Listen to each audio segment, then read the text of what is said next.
music. So those times, the late 80s, must have been an amazing time for you, because I mean, all that success that you're having, right? Yeah. I mean, you know, what did you think at that time? What was the feeling at that time? Did you feel you could go further, or you thought, take the money and run? Well, I think some of the people within there were getting slightly it doesn't take long to get disillusioned, and the worst thing that happened within there, I think the producers became bigger than the artists. Right. And I think that leads to conflict. Yeah. You know, you've got Kylie doesn't want to work in there. You've got Jason doesn't. I remember Rick Astley wanted to do his own music. Yeah, his they own all songs. did. I mean, Kylie refused to come in the studio. I used to meet Kylie at her flat in Kensington and talk to her. Right. I said, you've got to come in and do the vocals. She said, I'll only come in the evening and just for an hour and put the vocals on. So it got to a real point where the artists weren't happy. I mean, I'm very serious. And also then the guys were making so much money that their interests were flowing all over. Because they were writing all the songs. Right, they were writing and producing everything. Yeah. You know, and of course they didn't want anybody else to do it. No. You know? And of course they were into cars and koi carp and planes and helicopters. And Pete Waterman, trains. And you just and so, you know, Barry, I remember going into the offices one day and tripping over a funnel. Yes. He bought a bit of a train, a famous train. There was bits of trains. I mean, there was more bits of trains in there. The music, you know, it's like Cruise Station at some stage. Yeah. But I think that was a problem. I think once you take your eye off the ball, you think you're bigger than anything. Sure. And then, of course, it started failing a bit. Mike was not happy. He wanted to leave. Matt he wanted to leave. And I was very disillusioned because Pete sold 50% of the company into Warner's. Right. And it was a very unhappy time. So all of a sudden, you've gone from this lovely, independent, beautiful record company having lots of hits and basically doing what you want. I mean, I remember one day with Jason, he was in Melbourne, Too Many Broken Hearts. Top of the Pops come on and said, we need Jason. I said, can't have him. He said, we can do a live clip. And I said, fine. How much is it? 50 grand. I said, do it. But you could do that. And the reason I did it, because I knew once they saw that clip of 3 minutes on that Thursday night, I'd sell 200,000 records. Yeah. So I'd get the money back very quickly, you know? Yeah. And you could do that. But you see, you needed to have all that experience in the business to know that would happen. Yeah, and of course, and it's a culmination, isn't it, of all that you'd learned? You know what we didn't do? We didn't employ many record company executives, I call it. It was only Pete, myself, and David Howells. That was it, basically. Right. And then we had he was girls, like the lawyer, wasn't he? Yeah, but business first. And then the rest were like girls who were enthusiastic and some young kids, tape-offs. And so the promotion I put out to independent guys who I knew. The street things I put out to independent guys I knew. The distribution I put it out to independent guy that I knew with Steve Mason at Pinnacle. Sure. So what I did, I brought all the people in who I knew in the past as consultants, if you like, into us. Yeah. So I got him doing that, her doing press, him doing club promotions. They're not employees, they're consultants. Yeah. And you get the best of the best then, buddy, sure. You know? And then you can make your own decisions as well. Correct. Yeah. Correct. Yeah. Now, okay, so the company was half sold. You were still producing stuff though, wasn't you? There was still stuff in the... Yeah, Mike and Matt had basically gone. I mean, I went, David Howells and I went within a week of each other, believe it or not. And Mike had already gone. And Matt was still there, but on the verge of going. So it was like... And Warner's were basically taking it over, I'm telling you. Yeah? The guy they brought in as MD was Peter Price from Warner's Island, you know? Yeah. Which I'm going, that is the beginning and the end for this company anyway, because I knew this guy, you know, I'm going, what's the point of that? Yeah. And so I just upped and left, mate. I just said, what did you do then?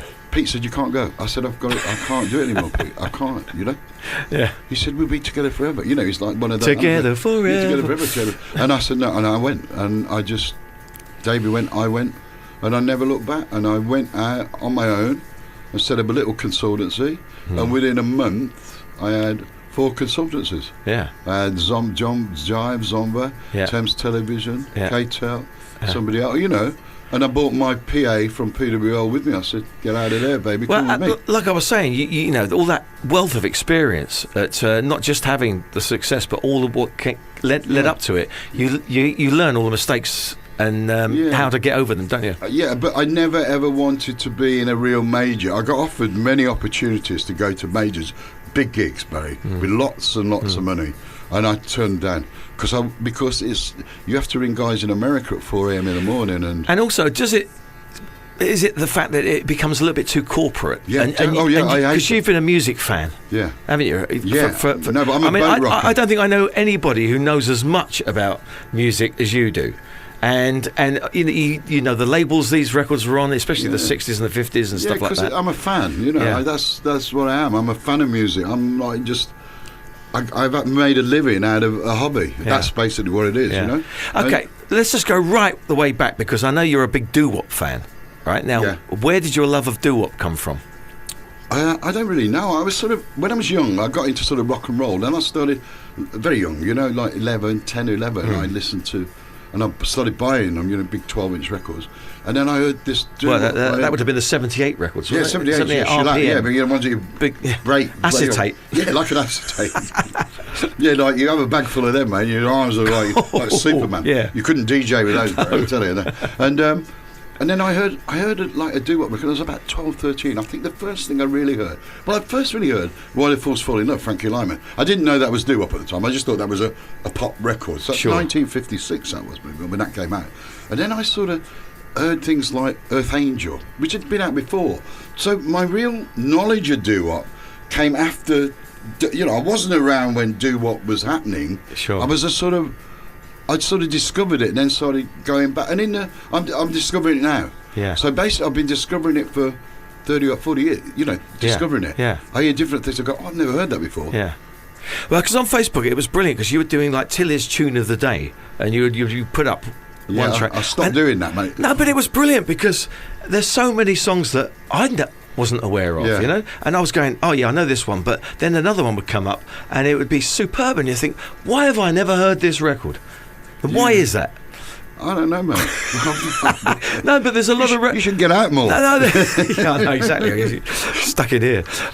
No, the thing is, there's so many good records out there, but some didn't really come to UK's attention. I think, but basically, don't forget we had record shops.